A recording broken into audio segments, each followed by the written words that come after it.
આજની ધર્મકથા. પ્રણામ. હેમરાજ શેઠ અને પેલા ફકીરનું મિલન, જતીજીનું મિલન, એ બંને કંઈક નવો ઇતિહાસ સર્જે છે. હેમરાજ શેઠના મનની અંદરમાં ભભૂકેલો અંદરનો એ દાવાનળ કે જે કેટલાય વર્ષોથી પોતે દબાવીને બેઠા હતા, એ જાણે સપાટી પર આવી ગયો હોય અને ફરી ઉછાળા મારતો હોય એ રીતે એ તરવરવા લાગ્યો. પેલા જતીજી એમને પ્રેરણા કરે છે કે આ દિલ્હીનો તખ્ત, આ હિન્દુસ્તાન એ જે વિધર્મીઓના હાથમાં જઈ રહ્યું છે, એ વિધર્મીઓ મૂર્તિભંજક છે. અને મૂર્તિ એ તો આપણા જીવનનો, ધર્મનો, શાસનનો, આપણા મોક્ષમાર્ગનો પ્રાણ છે. જ્યાં સુધી આવા મૂર્તિભંજકો આપણા શાસક હશે, ત્યાં સુધી આપણું શાસન ગમે તેટલું સુરક્ષિત હોય દેખીતી રીતે, તેમ છતાંય સુરક્ષિત નથી જ. આ બાજુ અનેક વાતચીતો પછી, પોતાની શેરખાન સાથેની મૈત્રી વગેરે કીધા પછીથી હેમરાજ શેઠ કહે છે, પણ હું એને વચન આપીને બંધાયેલો છું કે બાદશાહ તો હું એને બનાવીશ. અને ત્યારે જતીજી પૂછે છે કે તું કદાચ એ મૂર્તિ પૂજામાં ન માનનારા એવાને અગર તું દિલ્હીના તખ્ત ઉપર બેસાડે તો એ શું એ મૂર્તિ ભંજક હશે? અને હેમરાજે સ્પષ્ટ ના પાડી કે ના, એ તો મારા ધર્મ પર, અન્ય તમામ ધર્મો ઉપર બહુ જ ન્યાય દ્રષ્ટિવાળો છે. મૂર્તિની ભંજના એ તો એની કલ્પનામાં ક્યારેય ન હોય.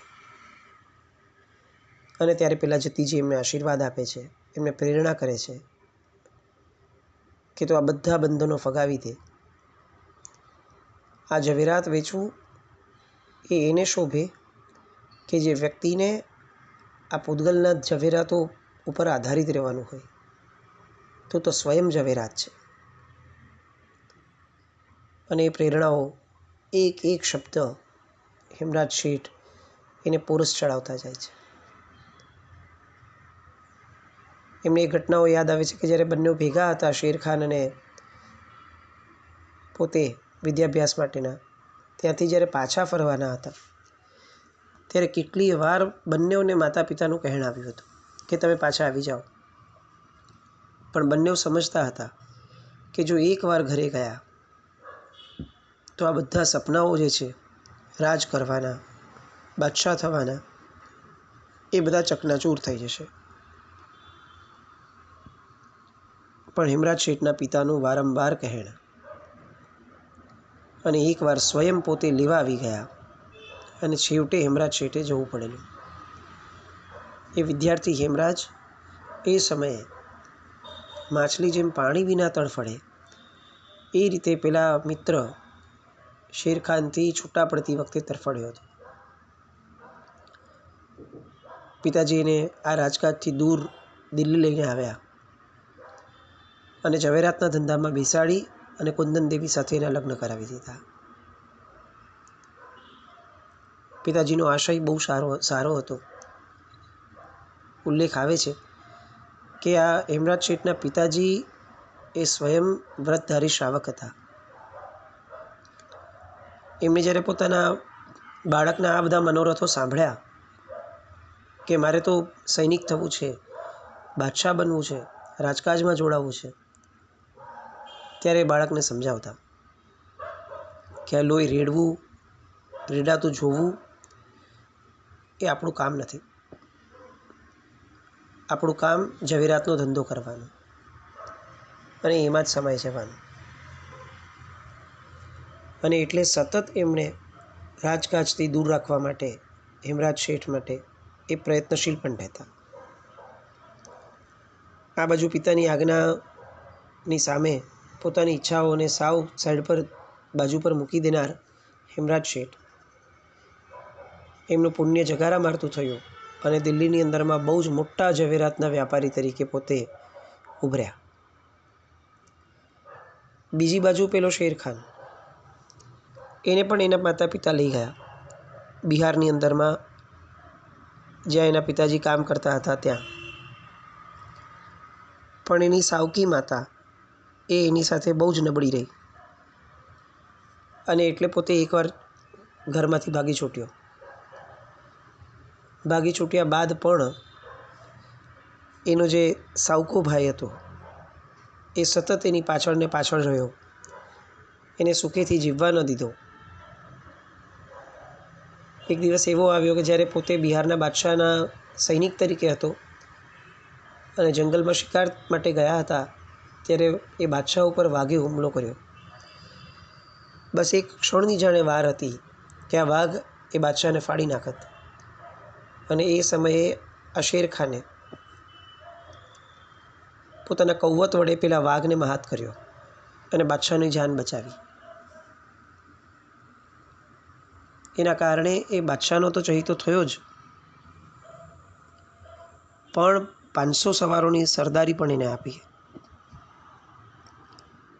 જે અત્યાર સુધી એનું નામ ફરીદ ખાન હતું એ હવે શેર ખાન નામ આપ્યું પેલા બિહારના બાદશાહે.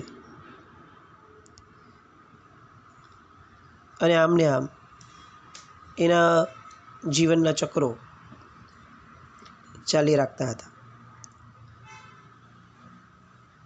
એ શેરખાન પોતાના સરદારો સાથે એકવાર ક્યારેક જંગલમાં નીકળ્યો હશે અને એનો જે પિતરાઈ ભાઈ હતો એ પિતરાઈ ભાઈએ એની પર હુમલો કર્યો. પીઠ પાછળનો આ ઘા, કાવતરું. અને આમ પણ રાજકારણ તો આ જ રહેવાનું. ત્યાં ભાઈ કોણ, માતા પિતા કોણ, બેન કોણ, આ બધું જ અંતે એક સ્વાર્થનું જ સગું હોય. એક સ્વાર્થ જ્યાં દેખાય ત્યાં સામે કયો સંબંધ છે એ જોવા માટેની કોઈ દરકાર પણ ન રહે. એ રાજકારણ. અને આ શેરખાનનું જીવન એ રાજકારણના અલગ અલગ આટાપટ્ટાઓની અંદરમાં ઓર ને ઓર વધુ ને વધુ ગૂંચવાતું જતું હતું. જ્યારે આ બાજુ હિમરાજ શેઠ એ દિલ્હીના જાણે કુશળ ઝવેરી થયા હોય અને રાજાના માનીતા થયા હોય એ રીતે પોતાનું સુખદ જીવન વિતાવી રહ્યા હતા. બધું જ આમનું આમ ચાલ્યું હોત જો પેલા જતીજી એ દિલ્હી ન આવ્યા હોત, રાજસ્થાનથી છેક. તો આ આપણી મૂળભૂત પરંપરા રહી છે. આપણે ત્યાં આવી રીતે પહેલાંના સમયમાં કદાચ રોજ વ્યાખ્યાનો નહોતા થતા. રોજ આમ શીશકાળ હોય ને મહાત્માઓ પધારતા જ રહેતા હોય, આવું રોજે બધે જ શક્ય નહોતું થતું. કદાચ આજે જેટલા સાધુ ભગવંતો છે અને જેટલું અલગ અલગ વિચરણ થાય છે એટલું અલગ અલગ વિચરણ પણ કદાચ નહોતું. અને તેમ છતાં આજે છે એના કરતાં આપણા ઘરોની અંદરમાં જૈન મત પાળનાર દરેક વ્યક્તિના ઘરોની અંદરમાં ધર્મનું પાલન એ બહુ પરાકાષ્ઠાએ હતું. આજે આપણે એવા ક્ષેત્રોમાં રહીએ છીએ કે જ્યાં વારંવાર મહાત્માઓ મળતા હોય છે, લગભગ રોજ મળતા હોય છે, અને તેમ છતાં નજીકના કેટલાક ઘરો છોડી દઈએ તો બીજા ઘરોની અંદરમાં આચાર પાલનના નામે બહુ જ નબળું પરિણામ દેખાય. કદાચ ક્યાંક દેખાતું પણ હોય તો એ ઉપરની પેઢી સુધી જ દેખાય. નીચેની પેઢી સુધી તો ધર્મ જાણે પહોંચ્યો જ નથી, એ રીતનું એ લોકોનું જીવન હોય. આ બધું જોતાં આપણને એવું લાગે કે પૂર્વના કાળમાં કદાચ પ્રવચનો ઓછા હતા, આપણી જેમ પ્રસંગો ઓછા હતા, અનુષ્ઠાનો ઓછા હતા, ઠઠારા દિખાડા બધું ઓછું હતું, પણ ધર્મ વધારે હતો. કારણ એક જ કે લોકો સમર્પિત હતા. લોકોની ગુરુતત્વ પ્રત્યે સમર્પણતા એ બહુ અજોડ રહેતી. આપણે ખાલી વિચાર કરીએ કે એક જતીજી પોતે એક કામ લઈને આવ્યા અને હિમરાજ શેઠ અહીંયા અત્યારે પોતાનું પૂર્ણ સુખદ જીવન છોડવા માટે પણ તૈયાર થઈ ગયા, ફક્ત એ જતીજીના ઈશારે કે દેશ અને શાસન બંને ખતરામાં છે. આપણે આપણી જાતની કલ્પના આ હેમરાજ શેઠમાં ન કરી શકીએ. હેમરાજ શેઠ જેવો તો આપણો ધંધો પણ નથી, આપણી જાહોજલાલી પણ નથી, અને તેમ છતાં આપણને કોક આવીને એમ કહી દે, ખાલી આંખ બંધ કરીને કલ્પના પણ કરીએ કે કોક આવીને કહેશે મહાત્મા કે ભાઈ શાસન ખતરામાં છે, દેશ ખતરામાં છે, આપણે કદાચ આપણા ઘરનું બારણું ખોલીને બહાર નીકળવા જેટલી બી દસ્તી નહીં રાખીએ. ફરક માનસિકતા બદલાવવાનો છે, જેમાં આપણે ઘણા નિષ્ફળ છીએ. અને એટલા બધા પ્રશ્નો સાથે આમ બહુ સામાન્ય રીતે શેર કરવાનું મન થાય. પરમ દિવસે કોઈ શ્રોતાએ આપણને વિક્રમાદિત્ય હેમુનું વિકિપીડિયા ઉપરનું જે આર્ટિકલ છે એ મોકલ્યો હતો. વાંચ્યું, દુઃખ થયું. એ લોકો વિક્રમાદિત્ય હેમુને બ્રાહ્મણ સનાતન ધર્મી ગણી અને બન્યા શબ્દનો અર્થ જ એ લોકોએ બ્રાહ્મણ વાણીઓ કાઢે છે. આપણું મેક્સિમમ ભવિષ્ય, નેક્સ્ટ જનરેશન આપણી એ આ બધા નેટના આધારે જીવે, નેટમાં જે ઇન્ફોર્મેશન મળે એ લે. આપણી વિરાસત કહી શકાય, મુખ્ય મૂડી કહી શકાય એવા આવા કેટલાક લોકો, એને આપણે સાચવ્યા નહીં, આપણે એને મોટા ન કર્યા, તો પરિસ્થિતિ એ આવી કે અન્ય લોકો એને પોતાના કહી અને કેટલા મોટા કરવા લાગ્યા. આ જ વેદના આપણે સમ્રાટ અશોકના સમયે પણ વ્યક્ત કરી હતી. આપણે ફક્ત સંપ્રતિને મોટા કર્યા, બહુ સારી વસ્તુ છે, કોઈ મોટા કર્યાનો વિરોધ કે વાત વિકલ્પ જ નથી. પણ જેમણે જેમણે જૈન ધર્મ સ્વીકાર્યો હતો તેવા વ્યક્તિઓને પણ આપણે જૈન ધર્મના અનુયાયીઓ જો ભૂલી જઈએ અને આપણી નેક્સ્ટ જનરેશનને સુધી એ પહોંચાડીએ નહીં કે જો આપણું કેટલો મોટો આપણે પરાપૂર્વથી ચાલતો એ આપણો આ ક્રમ છે, તો એના સુધી આપણે સંદેશ કેટલો નબળો લાવશું. વચ્ચે નાયિકા દેવીનું એક મૂવી હતું. નાયિકા દેવીનું ચરિત્ર તો વાંચીએ તો આમ ધ્રુજારી છૂટી જાય. એક માત્ર જૈન સ્ત્રી હતી, કુમારપાળ મહારાજા પછીથી, અજયપાળ પછીથી થયેલી, કે જેણે મુગલોને ક્યારેય પોતાના શાસનકાળ દરમિયાનમાં ગુજરાતમાં પગ ન મૂકવા દીધો. સિંગલ હેન્ડેડલી આ સ્ત્રીએ એટલો જબરદસ્ત સામનો મુગલોનો કર્યો. મુગલોના જે સુબાઓ હતા એને સપનામાં નાયિકા દેવી આવતા અને એ લોકોને ભય છૂટી જતો. એવું એ સ્વરૂપ નાયિકા દેવીનું, મૂળભૂત રીતે જૈન ધર્મી, અને છતાંય એને સનાતન ધર્મી તરીકે પ્રદર્શિત કરી. અને દરેક જગ્યાએ કુમારપાળ મહારાજાએ સ્વીકારેલો જૈન ધર્મ એ કેટલો નબળો હતો એની વાતો આ મૂવીની અંદરમાં આપણને જ્યારે જોવા મળે ત્યારે બહુ દુઃખ થાય. આપણે શું કરીએ છીએ? આપણા જ વ્યક્તિઓની અંદરમાં આપણા જ ધર્મની શાસનની મોટી મોટી વાતો કરીને આપણે ખુશ થઈ જઈએ છીએ. ધર્મ પ્રભાવના આવી કેમ હોય? કેમ આપણું કોઈ એવું સંગઠન નહીં? કેમ એવા ગંભીરતાવાળા કેટલાક વ્યક્તિઓ નહીં? કેમ મહાત્માઓ, શ્રાવકો આ બધા ભેગા થાય અને આ બાબતની અંદરમાં કોઈ કોન્ક્રીટ સ્ટ્રક્ચર ન મૂકી શકે? કેમ સામાન્ય વર્ગને એમ જ લાગે છે કે આપણે આ કંઈ નથી કરવાનું, આ તો બધું મોટા મહાત્માઓ કે ગચ્છાધિપતિઓ કરશે? કેમ એવું? આપણી ધરોહર માટે જો આપણે ક્યાંય કોઈ પગલાં લેવા તૈયાર નથી, તો કદાચ આપણે એને લાયક હતા કે નહીં એ પ્રશ્ન આપણે વિચારવો પડે. વેદનાઓ છે. મૂળ વાત પર આવીએ. હેમરાજ શેઠ અહીંયાથી જાગ્યા અને હવે કોઈ પણ ભોગે આ દિલ્હીના તખ્ત ઉપર એક યા તો મૂર્તિ પૂજક એવા પોતાને બેસાડવું અને યા તો મૂર્તિ પૂજાના વિરોધી ન હોય એવો કોઈ એક વ્યક્તિ એટલે કે શેરખાન એ બેને બેસાડવો.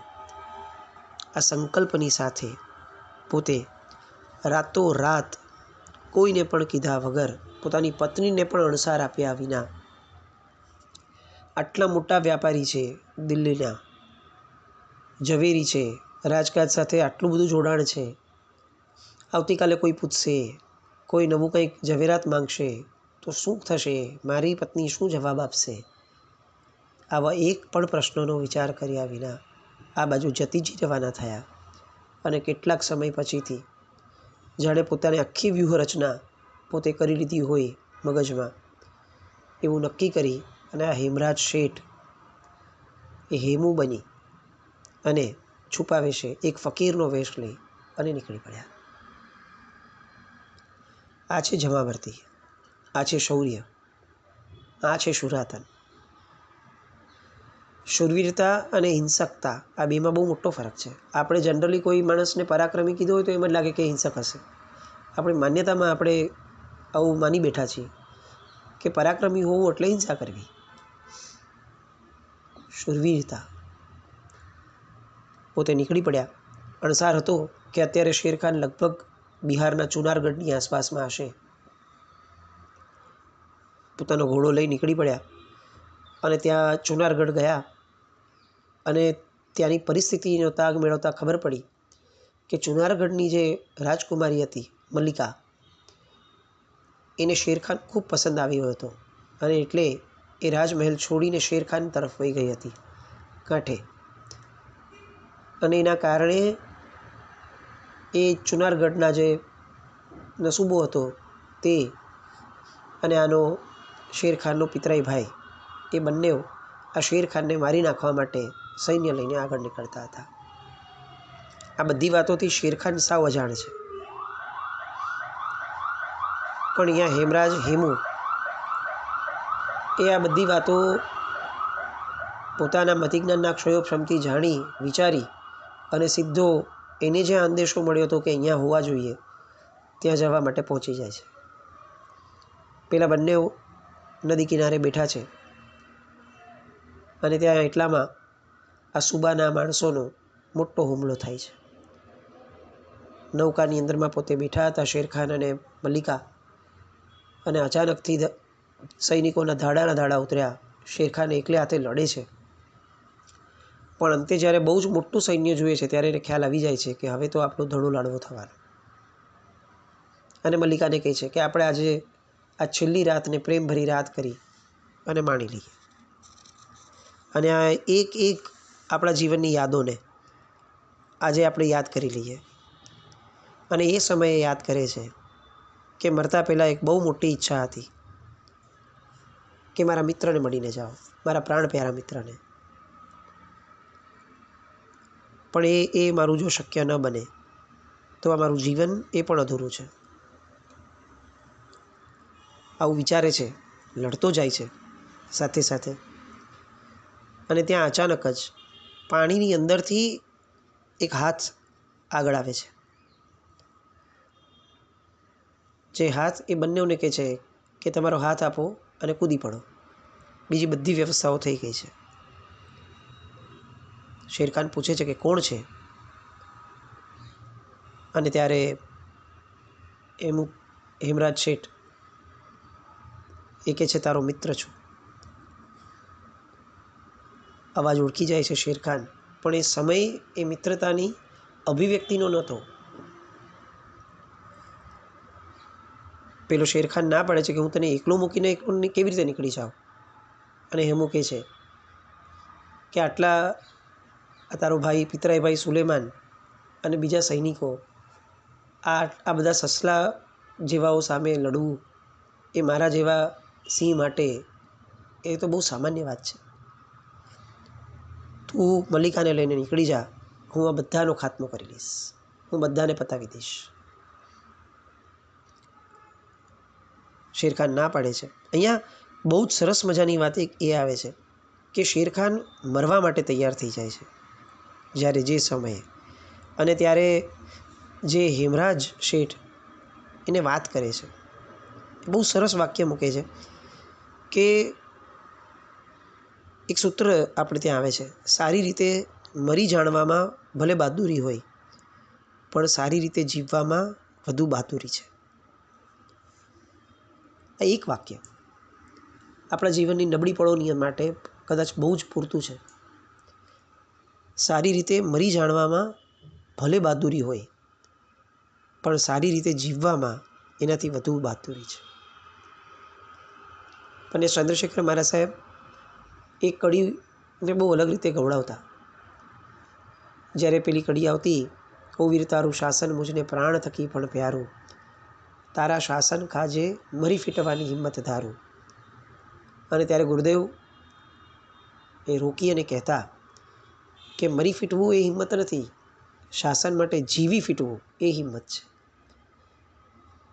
અને ત્યારે આવું ગૌડાવતા, તારા શાસન કાજે જીવી ફીટવાની હિંમત ધારો. આ આપણે આપણી આવતી જનરેશનને સમજાવવાનું છે. જીવી જાણવું એ પણ હિંમત છે. દરેક વખતે ડિપ્રેશન આવે, મરવાનો વિચાર આવે, નબળો વિચાર આવે, હતાશા આવે, એ આપણા લોહીનું નથી. આપણે વીર્યોલ્લાસવાળા, ખમીરવાળા એવા લોહીના વંશજો છીએ. અહીંયા જ્યારે શેરખાન હતાશ થાય છે ત્યારે હેમરાજ એને કહે છે કે મરવું એ બહાદુરી નથી, વધુ સારી રીતે જીવવું એ બહાદુરી છે. બંને ત્યાંથી છૂટા પડ્યા. આ બાજુ હેમરાજ એકલે હાથે જે રીતે બધા સામે લડ્યો એ વાતો, અને પછીથી જ્યારે બંને ભેગા થાય છે અને આખીને આખી નવી વ્યૂહરચના બિહાર કબજે કરવાની, અને ત્યાર પછીથી બાબરના મૃત્યુ પછીથી જે હુમાયુનો આવ્યો, એ હુમાયુનો ચિતાર, એની સાથેનું યુદ્ધની વ્યૂહરચનાઓ, એ બધા માટે પછીથી મળીએ. જીનાજ્ઞામૃત કંઈ પણ બોલાય તો મિચ્છામિ દુક્કડમ. જય હિન્દ, જય અતિ શાસન.